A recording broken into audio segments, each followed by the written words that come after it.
Right, lads, we're back again. Another UFC card on the list. We are going to UFC Mexico, which is Brandon Moreno versus Steve Erceg. We're going to do the best bets like we do every single week to make sure you make some money, I make some money, and we all go home happy.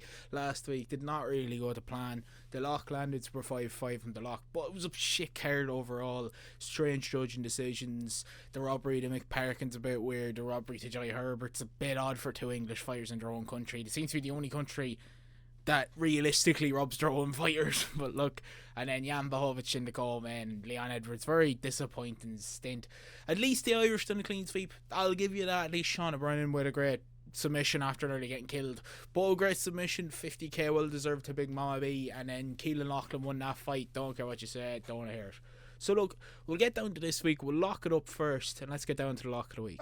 Kelvin Gastelum!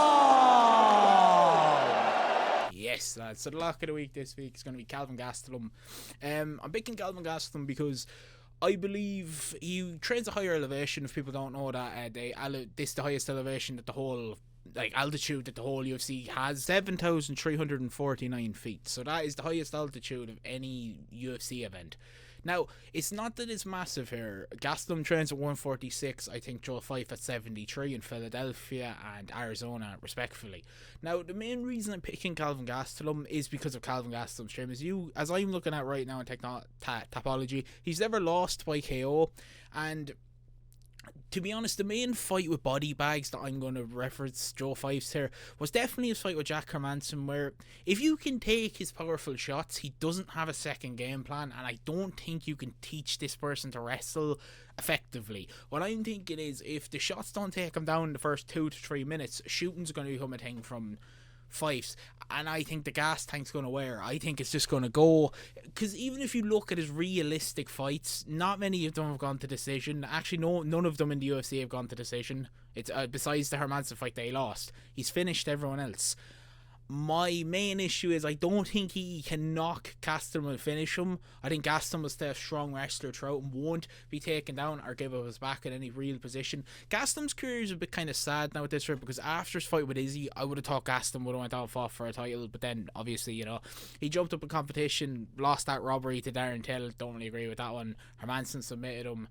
Then he lost to Whitaker and Jared Cannonier. Look, young guys coming up, no issue, world-class skill set from both in 2021. Beat Chris Curtis and Daniel Rodriguez.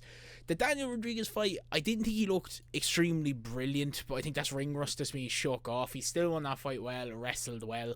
I just believe that Joe Fife doesn't have the power. I think that because Gastelum has only ever been knocked down twice in his career, I don't see Fife's being the one to be able to knock him down. I just don't really see it. I can see Fife's landing in the first maybe 2 or 3 minutes, but once his big shots don't take him down, it's going to be, oh, what do I do now? And then his corner's probably going to say to jump on him and try wrestle. I don't think that's a smart idea.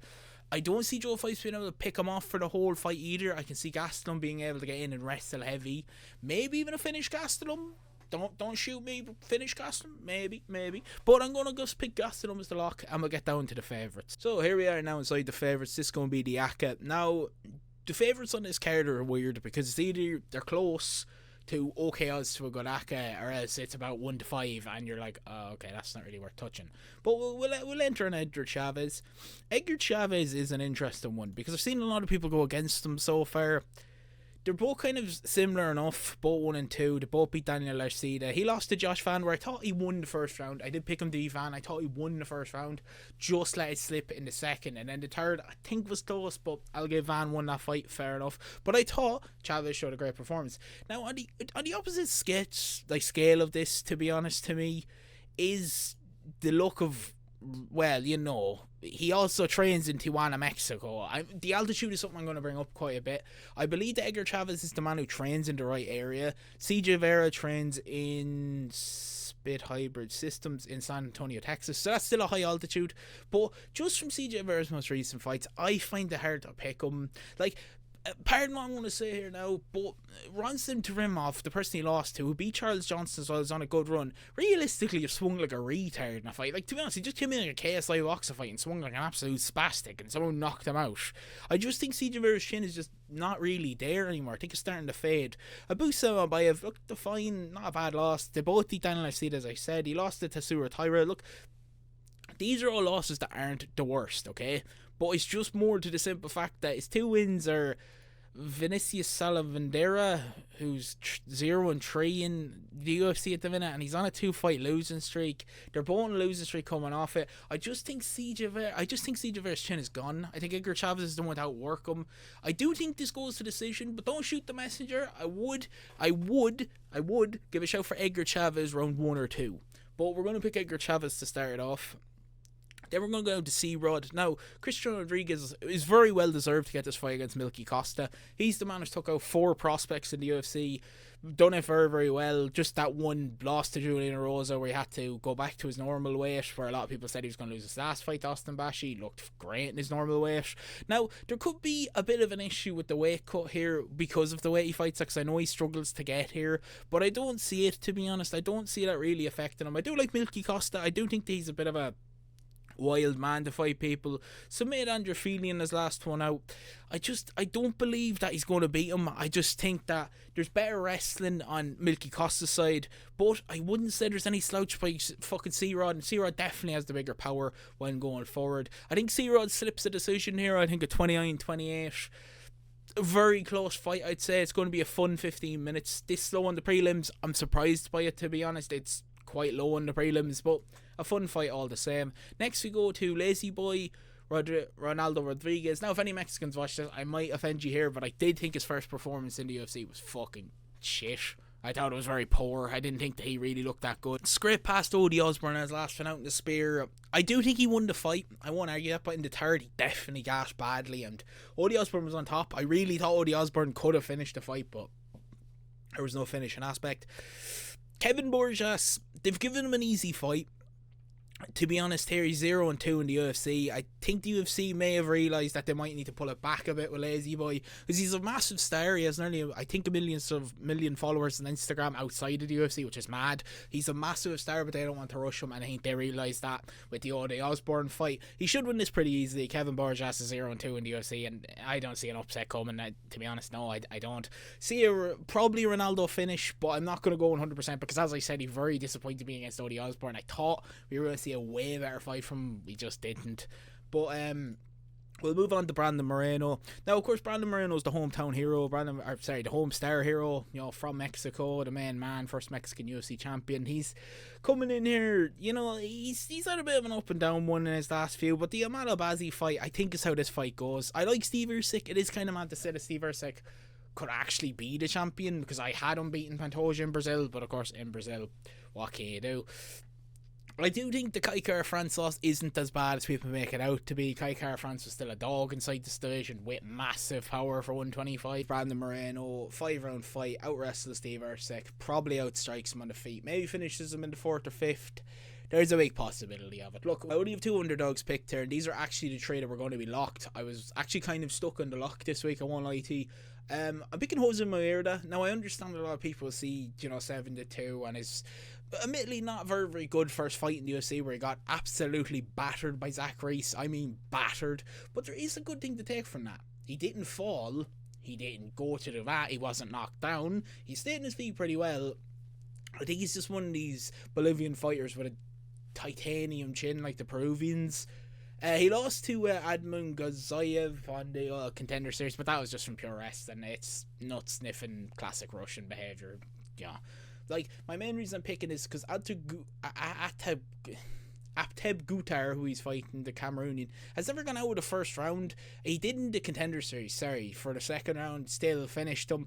But it's just, in this altitude, Jose Maeda, he trains in Bolivia, which is, I think, 1,500 feet above sea level. I'm pretty sure the place where he trained. 1,300 feet above sea level. He still trains in Cameroon. If you're giving it to me, I just see him gassing out after the first round, where Jose should be able to take over and finish. Well, not finish the fight, but probably take a pre-made decision.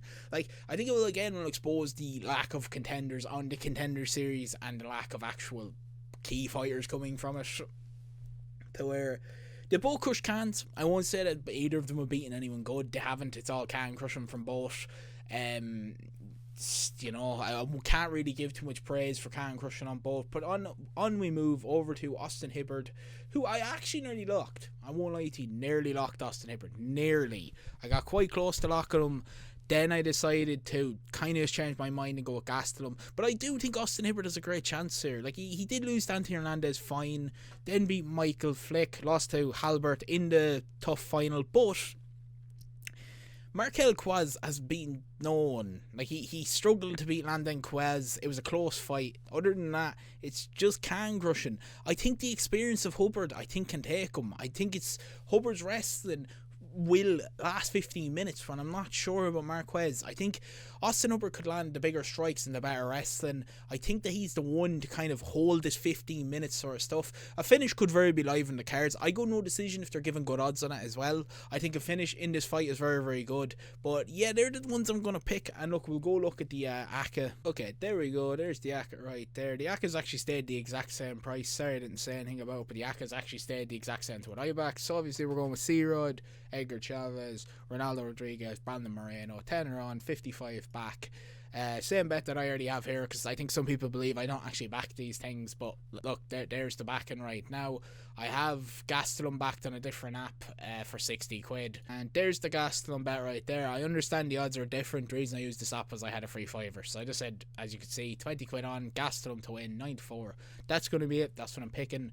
And I'll give you a quick full card breakdown as well, just because I usually like to do it.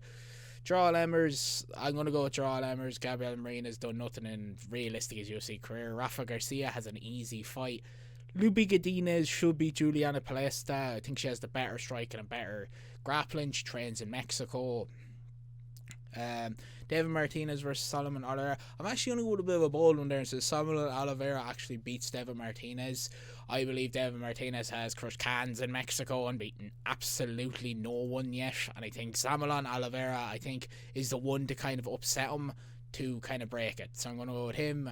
Rolls Rojas Jr., I'm actually thinking Mexicans, forgive me, that Vince Morales will give a very, very tough fight, but I still think Chihuihuis will take it, and Miguel Torres will be True Doper. That's going to be the full card. I don't need to go fully into it. But anyways, if you did enjoy the video, please type on over, hit the subscribe button. I'll see you in the next one. Peace.